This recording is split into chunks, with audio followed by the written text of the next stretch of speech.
एक व्यक्ति को 500 पौधे चाहिए थे, तो इसी वजह से वह एक नर्सरी पर जाता है। वहां जाने के बाद उसे पता चलता है कि इस नर्सरी के अंदर उसकी तलाकशुदा पत्नी काम किया करती है, जिससे उसका 2 साल पहले तलाक हो गया है। उसके बाद वह उससे मोलभाव करता है और मोलभाव करने के बाद उनका सौदा तय हो जाता है और पैसे देने लगता है। अब जैसी तलाकशुदा पत्नी पैसे लेने के लिए हाथ आगे बढ़ाती है, तो पैसों से पहले उसके पति के आंख के आंसू उसके हाथ पर गिर जाते हैं। इस बात को देखकर जो पत्नी होती है वह भी फूट फूट कर रोने लगती है। कौन थी इसकी तलाकशुदा पत्नी और किस वजह से इन दोनों का तलाक हुआ था और क्या कारण रहे थे जिस वजह से दोबारा फूट फूट कर रोने लगे, पूरी सच्चाई के बारे में जानने के लिए वीडियो को अंत तक जरूर देखें। हरियाणा के एक छोटे से गांव में एक लड़की रहा करती है जिसका नाम है कविता। कविता की उम्र शादी के योग्य हो गई है और उसके परिवार में उसके माता पिता हैं, 2 छोटे भाई हैं और पिता मजदूरी करके घर का भरण पोषण किया करते हैं। कविता ने 10वीं क्लास तक पढ़ाई की है और उसके पिता उसके लिए लड़का ढूंढते हैं। ढूंढने के बाद पास ही के गांव से एक लड़का मिल जाता है। वह भी उसके पिता की तरह मजदूरी किया करता है और उससे उसके पिता कविता की शादी करा देते हैं। अब शादी होने के बाद कविता अपने मन में ढेर सारे अरमान लेकर अपने पति के यहाँ पर जाती है और वहां पर उसके साथ रहने लगती है। उसके पति का नाम था प्रवीण जो कि मेहनत मजदूरी किया करता और अच्छे से अपने घर का गुजर बसर किया करता था।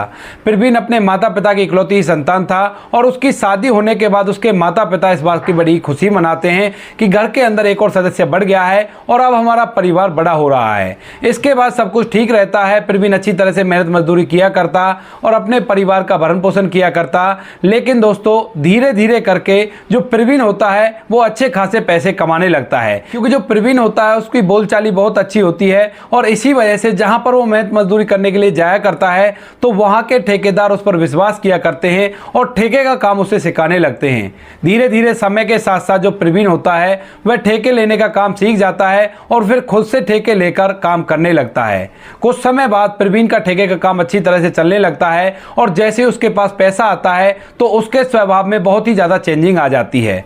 उसके बाद कुछ उसके ऐसे दोस्त बन गए थे जो उसे बुरी आदतों की तरफ धकेल देते हैं और इसी कारण से प्रवीण अब अपने परिवार में भी उखड़ा उखड़ा रहने लगता है। अब जैसे उसकी पत्नी कविता को पता चलता है कि उसका पति अच्छा खासा कमाने लगा है तो वो इस बात की खुशियां मनाती है, लेकिन उसकी खुशियां तुरंत ही टूट जाती हैं जब उसे यह पता चलता है कि उसका पति गलत व्यसनों में पड़ गया है और इस वजह से अब उसकी जिंदगी भी बर्बाद हो सकती है। इसके बाद कविता अपने पति को समझाने की कोशिश करती है, लेकिन उसका पति उसकी एक नहीं सुनता है और बार बार उस पर डांट लगा दिया करता। कविता अपने सास ससुर से बात करती है तो उसके सास ससुर भी उसके पति को समझाने की कोशिश करते हैं, लेकिन जो प्रवीण होता है उसके सर पर पैसों का भूत सवार था और इसी वजह से वह अपने माता पिता को भी धमका दिया करता है। उनसे कहा करता है कि तुम्हें इससे कोई मतलब नहीं है, मैं खुद पैसे कमाता हूं तो उन्हें मैं कहीं भी बर्बाद करूं, तुम लोगों को इन सब चीजों से कोई लेना देना नहीं है। अब जो प्रवीण के माता पिता होते हैं वह उसको समझाना बंद कर देते हैं, लेकिन जो कविता थी वो उसको समझाना बंद कैसे करे, क्योंकि पूरी जिंदगी उसे उसी के साथ बितानी है। अगर वो उसको सही लाइन पर नहीं ला पाती है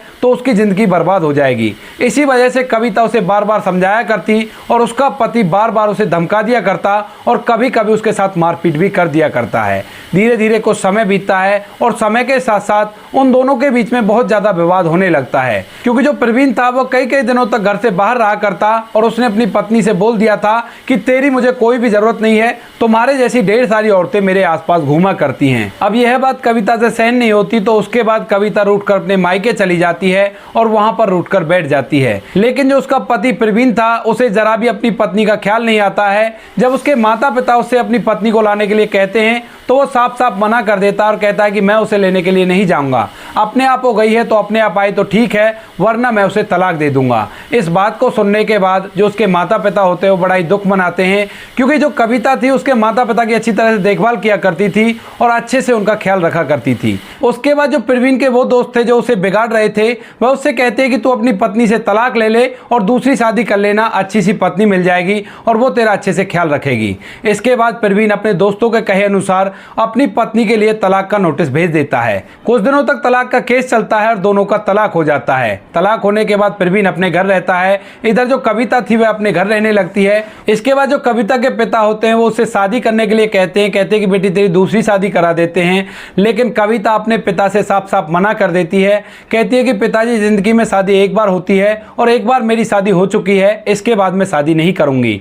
इसके बाद जो कविता के पिता हैं वो उससे कहते हैं कि ठीक है बेटी जैसी तेरी मर्जी, वैसा तू कर। अब कविता घर के अंदर रहने लगती है, लेकिन कहीं ना कहीं उसके मन में एक बात चला करती कि इस घर के अंदर मैं कब तक ऐसे रहूंगी, मुझे कुछ ना कुछ काम करना चाहिए ताकि मैं अपने लायक पैसा कमा सकूं और अपने जीवन को अच्छी तरह से व्यतीत करूं। इसके बाद जो कविता होती है अपने पिता से इस बारे में बात करती है और कहती है कि पिताजी, मैं पैसा कमाना चाहती हूं और मैं भी आपके साथ मजदूरी पर चला करूंगी। इसके बाद उसके पिता पहले तो उसे मना करते हैं, लेकिन जो कविता होती है उनसे साफ साफ बोल देती है और कहती है कि पिताजी, जिंदगी भर तो आप मुझे बैठकर नहीं खिला देंगे, कभी ना कभी तो मुझे कमाना पड़ेगा, तो इससे अच्छा होगा कि मैं अभी से कमाना स्टार्ट कर दूं। इसके बाद ना चाहते हुए भी कविता के पिता उसे अपने साथ मजदूरी पर ले जाने लगते हैं और शहर के लेबर चौक पर जाकर खड़े हो जाते हैं। वहां पर दोनों पिता और पुत्री खड़े हुए थे कि कोई आएगा और उन्हें काम करने के लिए साथ में ले जाएगा।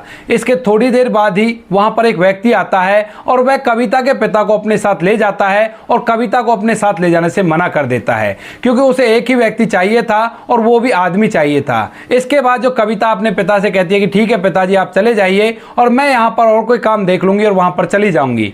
कविता वहां पर थोड़ी देर तक ऐसी खड़ी रहती है, लेकिन थोड़ी देर बाद एक व्यक्ति आता है और उससे काम के लिए पूछने लगता है। जो व्यक्ति आया था उसकी एक नर्सरी थी और नर्सरी के अंदर उसे काम करने के लिए एक महिला चाहिए थी, तो इसी वजह से वह कविता के पास पहुंच गया था और उससे काम के लिए पूछने लगता है। अब जो कविता थी उसका काम पर पहला ही दिन था, तो वह झट से हामी भर लेती है और कहती है कि साहब, मैं आपके साथ चलूंगी और मुझे आप काम पर ले जाइए। उसके बाद कविता उसके साथ चली जाती है और वह व्यक्ति उसे नर्सरी में ले जाता है और वहां पर काम करवाने लगता है। पूरे दिन भर कविता वहां पर काम करती है और काम करने के बाद जैसी शाम होती है और शाम के समय वह व्यक्ति उसको पैसे देता है और पैसे देते हुए कहता है कि तुम बहुत अच्छा काम करती हो और मुझे यहाँ पर 15 दिन के लिए वर्कर चाहिए होगा, तो तुम रोज यहीं पर आ जाना और यहीं पर काम कर लिया करना। इसके बाद जो कविता होती है अपने घर जाती है और घर जाकर अपने पिता को पूरी बात बताती है और कहती है कि पिताजी, मुझे 15 दिन का लगातार काम मिल गया है और रोज के रोज मुझे पैसे मिल जाया करेंगे। इस बात को सुनकर उसका पिता भी बड़ा ही खुश होता है, क्योंकि वो जगह उसके घर से ज्यादा दूर नहीं थी, वहां तक वो पैदल पैदल भी जा सकती थी। इधर कविता की मां को भी इस बात की खुशी होती है कि उसकी बेटी अपने आप पैसा कमाने लगी है और 15 दिन तक उसे काम मिल जाएगा।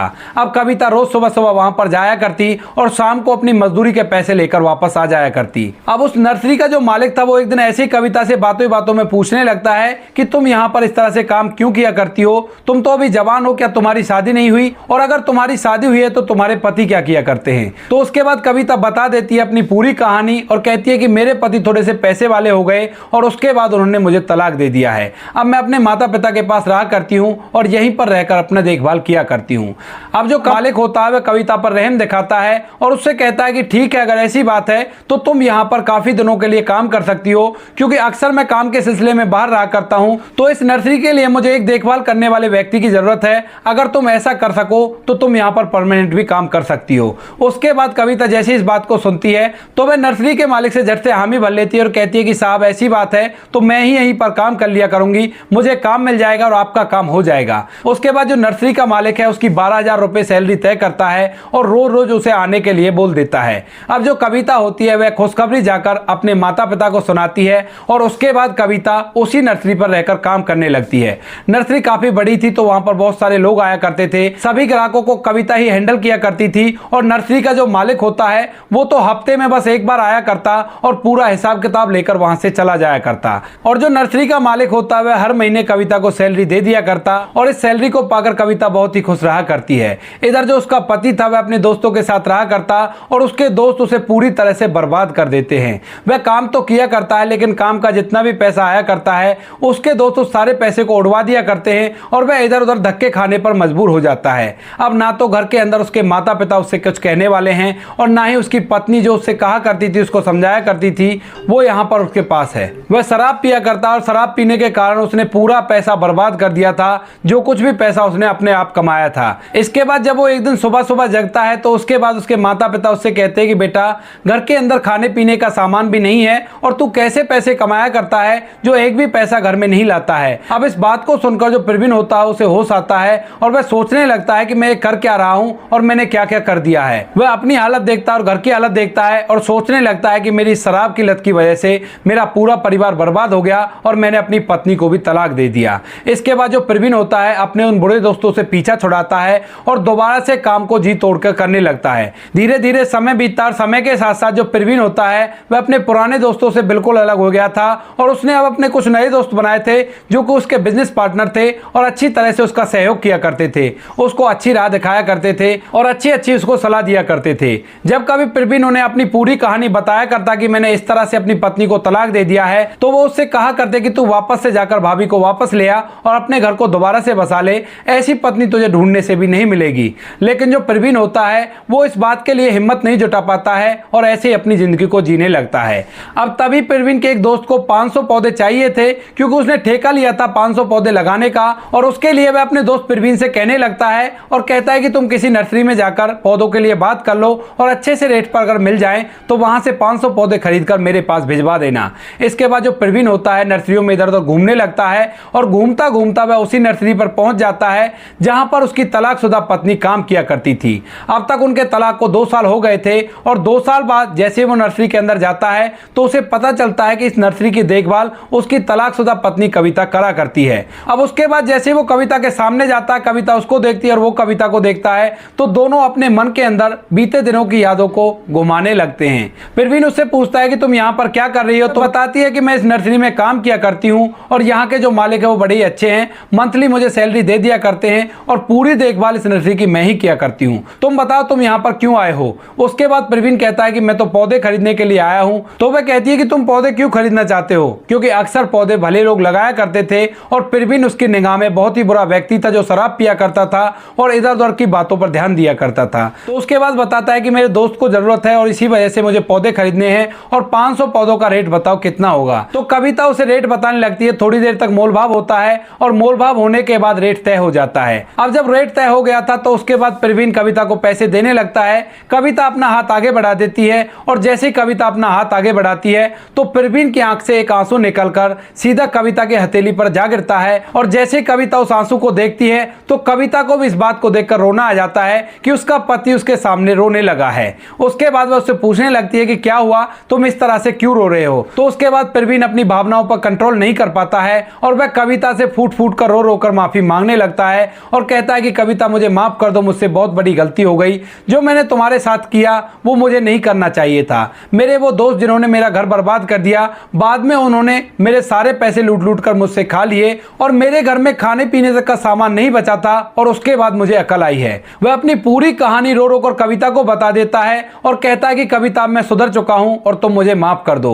इसके बाद कविता इसकी पूरी कहानी सुनकर वह भी फूट फूट कर रोने लगती है क्योंकि कविता आज तक भी उसी को अपना पति माना करती थी और ना ही उसने दूसरी शादी करी थी। तो उसके बाद वह उसका धैर्य बंधाती है और उससे कहती है कि कोई बात नहीं, तुम्हारे साथ जो भी हुआ वो बहुत ही गलत हुआ है, लेकिन अब तुम सुधर गए हो तो ये अच्छी बात है। ऐसा कहकर कविता प्रवीण के साथ जाने के लिए तैयार हो जाती है। कविता अपना फोन निकालती है और नर्सरी के मालिक के पास फोन कर देती है और कहती है कि मालिक, आज के बाद मैं आपके यहाँ पर काम नहीं करूंगी, मेरे पति मुझे लेने के लिए आ गए हैं। इसके बाद कविता प्रवीण को लेकर अपने घर पर जाती है और वहां पर अपने माता पिता के सामने सारी बातें करती है।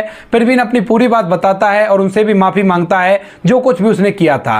अब कविता के माता पिता जैसे ही देखते हैं कि उनकी बेटी भी राजी है और उनका दामाद भी राजी है तो वो लोग दोबारा से उनकी शादी करा देते हैं और शादी कराने के बाद जो कविता होती है दोबारा से प्रवीण के घर पर पहुंच जाती है। वहां जाकर जैसे ही प्रवीण के माता पिता अपनी उस बहू को देखते हैं जिसको उसके बेटे ने तलाक दे दिया था तो एकदम से खुश हो जाते हैं और प्रवीण की मां एकदम से अपनी बहू को गले से लगा लेती है और कहने लगती है कि बेटी तू आ गई, मुझे तो पता था कि किसी ना किसी दिन तुम ही इस घर में वापस आओगी क्योंकि तुम इस घर की लक्ष्मी थी और जिस दिन से तुम गई हो उसी दिन से इस घर की बर्बादी स्टार्ट हो गई थी। उसके बाद वह पूरा परिवार एक साथ मिलजुल कर रहने लगता है और सभी लोग एक दूसरे का सहयोग किया करते हैं। तो दोस्तों ये थी कहानी एक लड़की की जो कि अपने पति से अलग हो गई और उसके बाद दोबारा से फिर एक हो गए और परिवार हंसी खुशी जीवन जीने लगा। आप क्या कहना चाहते हो कविता के बारे में, आप क्या कहना चाहते हो प्रवीण के बारे में, आपकी जो भी राय कमेंट सेक्शन में लिख सकते हो, लोगों के साथ शेयर कर सकते हो। वीडियो अगर अच्छा लगा तो वीडियो को लाइक और चैनल को सब्सक्राइब जरूर करें ताकि हमें थोड़ा बहुत हौसला मिले आप लोगों के लिए ऐसे अच्छे वीडियो बनाने के लिए। इन कहानियों को सुनाने का उद्देश्य किसी को परेशान करना बिल्कुल भी नहीं है।